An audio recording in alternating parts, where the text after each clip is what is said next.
វីដេអូមួយកំពុងរីករាលដាលលើបណ្ដាញសង្គមបង្ហាញរដ្ឋមន្ត្រីជប៉ុនម្នាក់ចុះពីលើរថយន្តរត់យ៉ាងប្រញាប់ប្រញាល់ទៅចូលប្រជុំជាមួយនាយករដ្ឋមន្ត្រីជប៉ុនលោកស្រីសាណាអេតាកៃជីនៅថ្ងៃទី7ខែមីនាឆ្នាំ2026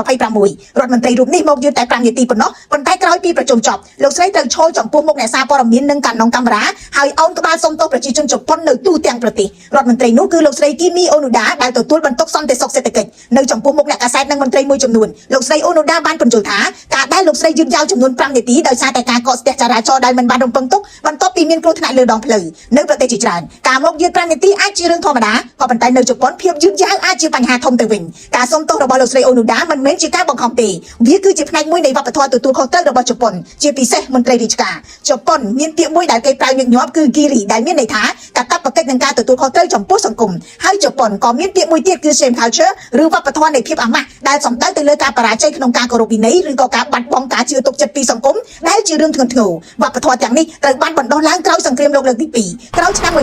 1945ប្រទេសជប៉ុនដែលត្រូវបានបំផ្លាញស្ទើរតែទាំងស្រុងត្រូវបានស្ថាបនាឡើងវិញដោយផ្អែកទៅលើវិន័យនិងការទទួលខុសត្រូវរបស់ប្រជាជនម្នាក់ៗលទ្ធផលគឺអ្វីដែលពិភពលោកឃើញសប្តាហ៍នេះឯងរថភ្លើងស៊ីនខាន់សេនរបស់ជប៉ុនដែលយឺតត្រឹមតែប៉ុន្មានវិនាទីក៏ត្រូវសុំទោសអ្នកដំណើរនិងពលរដ្ឋទូទាំងប្រទេសដែរក្រុមហ៊ុនធំៗបើទោះបីជាបង្កើតកំហុសតូចប៉ុណ្ណាក៏ដោយក៏ត្រូវចេញមុខសុំទោសជាសាធារណៈដែរចំពោះមន្ត្រីរដ្ឋាភិបាលដែលយឺតតែ5នាទីដាច់ខាតត្រូវតែចេញមុខទទួលខុសត្រូវចំពោះជប៉ុនវិន័យមិនមែនជារឿងតូចទេវាគឺជាគ្រឹះមួយដែលជួយឲ្យប្រទេសនេះក្លាយទៅជាអំណាចសេដ្ឋកិច្ចធំបំផុតមួយរបស់ពិភពលោកហើយវីដេអូរបស់រដ្ឋមន្ត្រីលោកស្រីគីមីអូនូដាកំពុងរំលឹកពិភពលោកថាភាពជោគជ័យរបស់ប្រទេសមួយឬក៏មនុស្សម្នាក់កើតឡើងពីវិន័យតូចៗជារៀងរាល់ថ្ងៃ